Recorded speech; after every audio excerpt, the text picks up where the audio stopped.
Good morning, garden people, and of course, happy coffee. Today is the 24th of October, which is something like 10 days after our first average frost, and we still have not gotten any frost here in southern Missouri. If you're new here, my name is Alex, and I grow, obviously, in containers in southern Missouri, zone 6B. And here at the end of October, it is just a waiting period for Mother Nature to send the frost and kill all of these plants. It is supposed to rain a good bit over the next few days, so I thought I would take this morning to do a garden tour for you guys. This garden has a little mix of kind of everything right now because the last bit of the summer plants have not died off yet, again, due to the frost not being here, and I've already planted a couple rounds of fall/winter crops, so let's see what we've got going on. It is a little chilly this morning, so I do hope everyone has their coffee, and let's start down here. I always start at this end of the garden just for comparison's sake, so that's what we're going to do again today. This container right here has Bolero carrots. They're a pelleted seed from Johnny's. Pelleted seed are just seeds that are covered in a clay coating, typically used for seeds that are pretty small and hard to seed individually, so that you can then individually seed them and not have to thin them out later, and it just is really easy to space them apart and not have to waste any seed. They are a little bit more expensive in comparison to normal seed, but I really do enjoy them. I think these are just over a month old now, as well as these ones, which are coral carrots. These ones, if you can tell, were not pelleted seed. That's why there are so many all together in one little cluster. I need to thin these as soon as I can. Versus these, which you can tell, already spaced a good distance apart, so I don't have to thin anything. Right here is little finger carrots, planted again on the same day as those other two. These not pelleted as well, so those will need to be thinned soon also. Other than these 3 containers of carrots, nothing else over here in this little section has anything planted in it. These yellow containers are prepped and ready to plant garlic, and right now some neighborhood cats are using them as a litter box, but I'd rather them use that than my carrots because they did actually dig in these carrots one time already. So we've got 3 containers of carrots, 4 of these yellow containers ready for garlic, 2 of these black containers ready for garlic, and this one's ready for planting, but I don't know what I'm going to plant in there yet. And then this one is just a holding thing for me to keep my used mulch in right now until I plant the garlic, and then I will mulch the top of those beds. And then skipping over this little walkway here, there are these 3 teal colored shallow containers. Those are also going to be garlic. These 2 are ready for planting, and that one has parsley in it right now. I'm really not sure if I've purchased enough seed garlic to fill all 9, 10 of these little containers, of the shallow containers. So I didn't rip out the parsley yet because that will be the last one that I plant if I do have seed garlic to plant it, because I do want to keep that parsley. So hopefully my garlic will only take up these other containers and I can leave the parsley in that one. But if not, that's fine too. I'll restart some. So there's the 2 that are for garlic. This is parsley. There's nothing planted in here, though it is ready. I refreshed the soil and added a good layer of compost on top. So anytime that I want to plant in that, I can, but I'm not sure if I'm going to be planting in it over fall or just going ahead and mulching it so that it's ready for spring when my brassicas are ready. I failed at getting seeds started for brassicas this year. My window of time passed where they would have been old enough to be out in the garden by now, and at this point there's just not enough sunlight, enough strong sunlight during the day for them to really do anything. They would kind of just sit out here and do nothing until spring, so rather than take up the space with something that's doing nothing, I'm going to grow lettuces, spinaches, and things like that that are short day crops, so that when spring rolls around, I don't feel bad ripping those out and I can put in broccolis, cabbages, and Brussels sprouts. On this side of those shallow containers, which is north to those shallow containers, south is that way, this is the datil pepper. This is the spiciest pepper that I grow, And there are a few coming to ripen on here. I have not done a lot with these. I've mostly given them away because I have a friend who really enjoys spicy peppers. And there's not been enough coming off of the plant all at once for me to really do anything with them. And right now, they are all itty bitty, tiny little peppers. Look at that. So I'm not sure I'll be able to do much with this plant, but now I do understand its growth habit and its ripening process, so next year I will be in better understanding and be able to use those. Next to it is 2 Sunbright bell peppers. After I refreshed the soil just over, I don't know, maybe over a month ago, I added my homemade compost to all of my peppers that were still living, and they started to thrive. There are so many peppers on these plants. There's some more there hanging down. Some here. A lot of them are pretty small, but hey, a bell pepper is a bell pepper, and once you chop them up, you don't know how big they were in the first place anyway. So I'm just letting these stay on the plants for as long as possible, and as soon as any of them start changing color, I've been picking them so that the energy that the plant is putting into ripening can go towards making the green peppers larger, and the peppers will then ripen on the counter when I pick them. Like I said, these are Sunbright bell peppers, so they do ripen to an orange, so it's pretty noticeable when they start to ripen. This one is probably one of my best looking ones. It's going to start ripening soon. It's got some purple streakiness on it. Beautiful. Honestly, these are some of the best looking bell peppers I've ever grown in all of my years of gardening. 4 years in a row now that I've been growing peppers. These are the best that my bell peppers have done. So I guess fall peppers is the way to go for me. Right here next to it, we have I'm not sure if this is not a pino or a jalapeno. I lost a lot of my tags when I refreshed my soil. They do look really small, but that's because this soil didn't get refreshed. There's no compost on here. This is what the soil looked like before I fixed it. So we went from this to that, and you can see the moisture retention is much better in that, even without mulch on it. This is dry as a bone, even though I water it on the same schedule that I water everything else. So I caused this plant to stay stunted, but I have plenty of other peppers growing in the garden. Look at this one. That one's still pretty big. Moving on down the line. This is a Sugar Rush peach pepper, and this is a Serrano pepper. They're in the same container. They have the same soil. This container did get refreshed with my compost. And this plant bounced back perfectly fine, but this plant just doesn't want to live. I don't know why. The leaves are so tiny. The peppers are still growing on it, but it just looks so wilted and dead. There's no bugs on it as far as I can tell. It's not gotten cold enough for it to have frozen. So I don't know what's wrong with this pepper. I'm probably going to cut it down soon so that any nutrients in the soil can continue to just go to these Sugar Rush peach peppers, which are very happy. In this 5-gallon bucket is my Chicago Hardy fig tree, which I'm not very good at growing. I don't know a lot about growing trees, but I really want to get another fig so that they can cross-pollinate, and I can actually maybe get fruit and probably repot it and try and give it some love so that it looks better next season. Most of the season it didn't have this kind of look on its leaves, and the new leaves don't have that. So I'm not sure if that was from sunlight or what, but it is starting to bounce back. From where we were, here's kind of what I consider the main entrance to this section of the garden.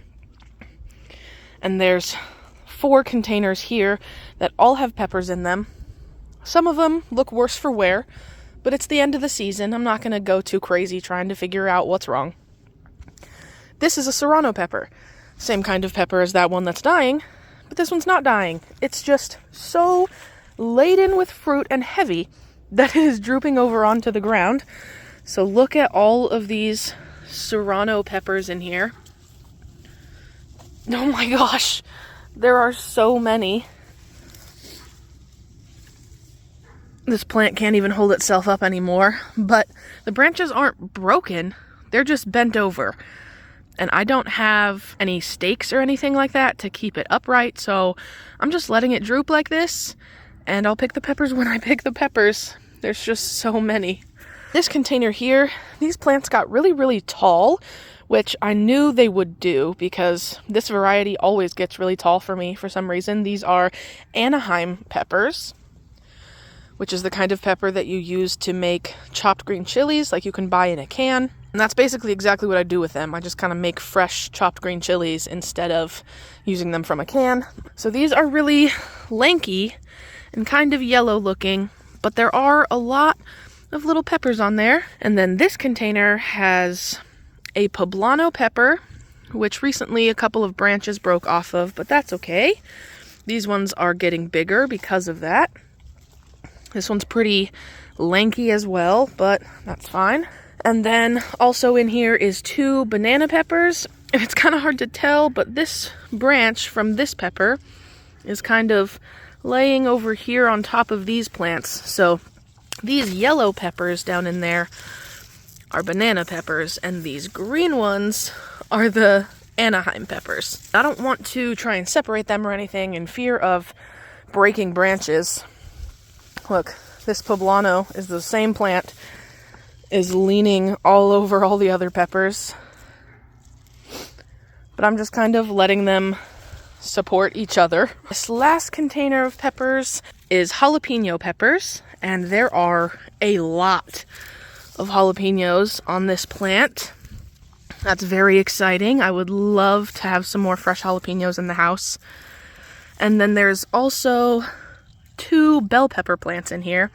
I'm not sure if they are Sunbright or California Wonder, but they are bell peppers. This one's getting a little bit of damage from sitting in the soil, so I'm going to hang it over the edge. This one's really big. This is probably one of the biggest bell peppers I've ever grown. That's beautiful. Plants don't look very good. These ones started to get some weird kind of disease or stunting because it's cold. It's not been cold enough to freeze, but it has gotten down into the mid-40s, which peppers don't love. So I'm sure that's what that is. But overall, there are a lot of peppers for me to harvest in this garden. I went through and picked up all those tags with you guys the other day, and I guess I left some, dang it. Here are just some perennial bulbs. That one's a daylily. There's some canna lily down in there. But these just need to be taken out of the pots and put into some kind of holding situation until I'm ready to plant them again. I've learned I don't like keeping these kind of perennials in pots like this. But everything's a learning curve, so that's all right. Here in these 4 containers, I refreshed them all. Actually, they were all empty. I put used soil and branches and stuff down in the bottom, and then mixed some used soil together with compost, and then put a layer of only compost over the top. And all of these containers have seeds in them that I direct seeded in here. So this one is Gustav's salad lettuce.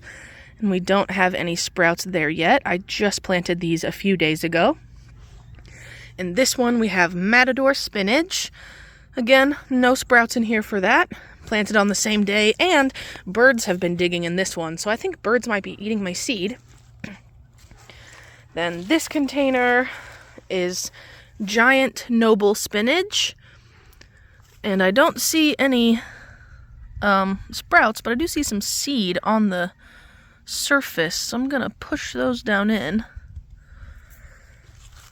And then this one is Bloomsdale spinach, which is my favorite variety of spinach. It's got the really bumpy leaves and a really crisp texture that I really like. No sprouts in there yet. In the spring, I plan to put Brussels sprouts in these containers, so that's why I didn't put any like large continuously fruiting things in here. I just wanted it to be leafy greens so that I don't have to feel as bad when I have to dig them up in order to put the Brussels sprout plants in there. Now for the arched trellis, which I am loving so much. This just makes the garden look so beautiful and so whimsical. I love it a lot. So let's start right here. These are Sugar Rush peach peppers, and look at all these tiny little peppers and flowers. That's so cool.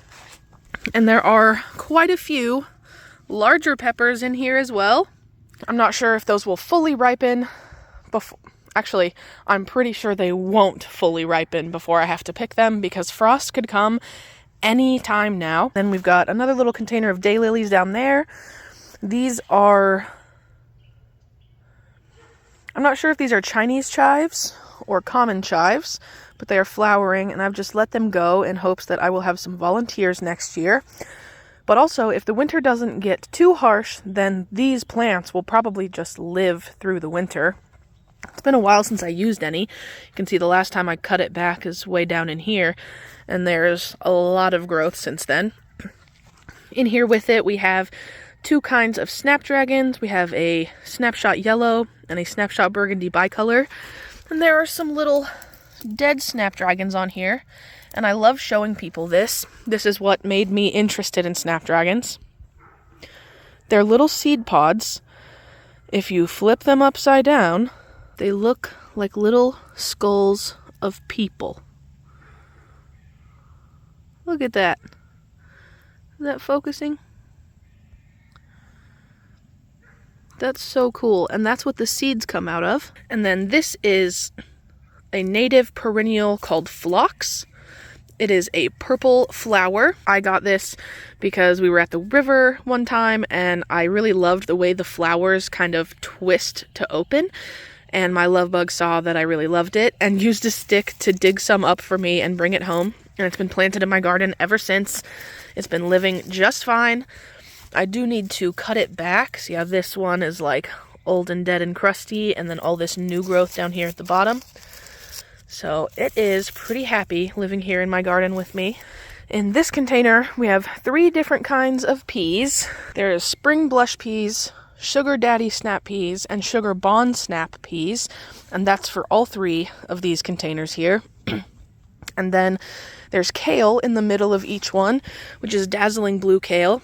At first, I had a lacinato kale planted over here, but I think birds plucked it out of my container because one morning it was about this big, and the next morning it was just gone. No dead leaves or anything. The whole plant was just gone. And this one is a transplant from this container. So realistically, the amount of seeds that I planted right here ended up filling the kale in this container and this container. So we have peas along the back, kales in the middle, and 1 type of lettuce per container where these more wet spots are. I dug a trench like this and planted lettuce. So this is Little Gem romaine lettuce. This is Gatsby bib lettuce. And this is Crisp Mint romaine lettuce. Got my green stalks here at the ends. Both top tiers have cilantro. This one's Moroccan cilantro. This one is Slow Bolt cilantro.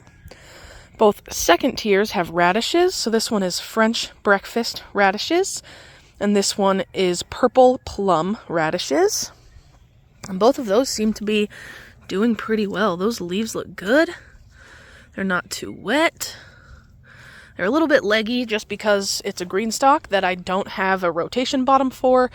So I don't get to spin it. So these ones kind of get morning light and those ones kind of get afternoon light. So some of them are a little leggy, but that's okay. And then on the bottom, we have purple lady bok choy over here and baby choy bok choy over here, which you can tell grows much faster.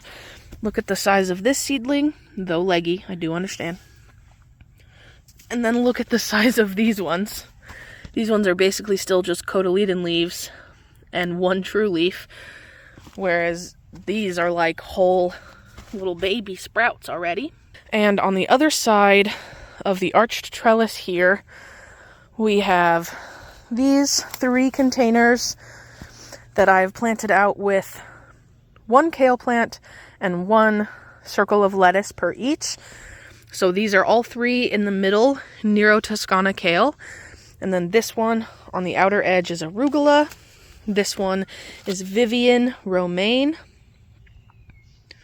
And this one is Buttercrunch butterhead lettuce. There's nothing in this container. It's just ready for planting whenever I would like. I didn't plant anything there because this pepper is kind of blocking it, so nothing would really get sun. So I just left it until this pepper goes away. And this pepper is a Pippin's Golden Honey Pepper. It's a sweet pepper, kind of like the snacking bell peppers that you get in a bag at the grocery store. They start kind of green, then they turn purple. After purple, they go to a yellowy color like this, and when they're ripe, they're orange. And the flowers are this beautiful purple and white flower. So these peppers not only provide beauty in the form of color, but also these are some of the sweetest peppers that I have ever tasted. I love them a lot. They are now a must grow in my garden, and they're so prolific. Look at all those purple peppers.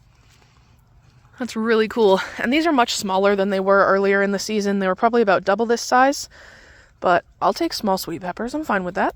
Okay guys, all we have left is this tomato trellis behind me, so let's try to get it done. In this first container, we have my most prolific bell pepper that I've ever had. I'm not sure if it's Sunbright or California Wonder, but these peppers are gorgeous. Oh, there's a spider in there. Using this stalk from my sunflower from earlier this year as a stake, because these were hanging almost to the ground, and I really don't want them to break. I want them to get as big as possible. This container, it's a little jumbled because the peppers are leaning, and I'm not going to grab it and move it because of that spider. I think these ones are jalapeno plants, and these ones aren't doing as good as the other plant, but there are quite a few on here. They're a little small, but again, I will take any peppers I can get in frickin' October. Right here, we just have some recently planted carrots, and I just keep a bag on it to keep them as moist as possible while they germinate, because carrots do not like to dry out. These are Lila Lusang carrots. I will put a picture up on the screen because they're really cool looking. And right here, we have my one last remaining Norwood Miners tomato, which are getting really big. And there's quite a few clusters. I doubt that any of these smaller clusters will be anywhere close to ripening by the time I have to pick them. But these two down here are definitely looking really good. In here with it is some English thyme, and that is a polka dot vinca, just a flower. In this container, we have cardboard on top for the same reason as the plastic bag over there. But these ones are bolero carrots, my pelleted seed. And there is also one little oregano plant in here that came back to life. And on top, to hold down the cardboard, I just have my little container of chocolate mint, which has some volunteer cosmos in it. And I doubted this guy because I said that it probably wouldn't flower by the time I was able to see it, but it is about to open. That flower is almost popped open, so he was like, no girl, I'm gonna show you. You'll see. Right here is some Goblin Gaillardia. That's just a flower. This is the only one that lived through the heat because it was in the understory of all the other plants that were in here, so it didn't get cooked as much. That was zinnias. There's nothing in there now. This big old bad boy is my last remaining Dr. Witchy yellow tomato, and there are quite a few fruits on here that I'm hoping I'll get to eat. We've got 2, 4, 5, 6, 7, 8 pretty large tomatoes, and maybe a few smaller ones in there. I really need to come through and chop the tops so that the plant can put more of its energy into ripening the fruit rather than growing vegetation. But honestly, it's crazy to me that I have this big of a tomato plant in October after our average first frost. This season's been really weird. In there with it is just some strawberries. I don't know the varieties. I've just collected random strawberries over the last few years. I recently took them out of my green stock and put them into pots. These plants are jalapenos, which are the not spicy version of jalapenos, and those are looking pretty dang good. They're really long and not very fat, but that is perfectly fine with me. There's a lot of peppers on there. This is a couple more random strawberries, and in this container we have planted atomic red carrots. Same deal with the plastic bag, just keeping the moisture in so that the carrots stay as wet as possible while they germinate. Here we have another English thyme and vinca.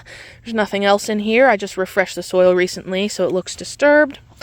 And then this is 2 big pots of strawberries, and there's actually nothing in that container down there. It's just ready for me to plant in.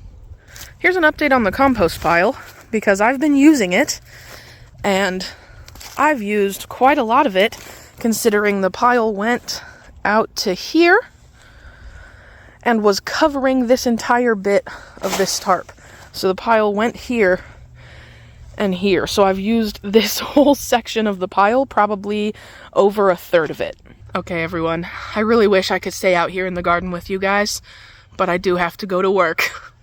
I actually was supposed to leave 4 minutes ago, but I wanted to finish up this video for you. So thank you guys so much for hanging out in my garden today.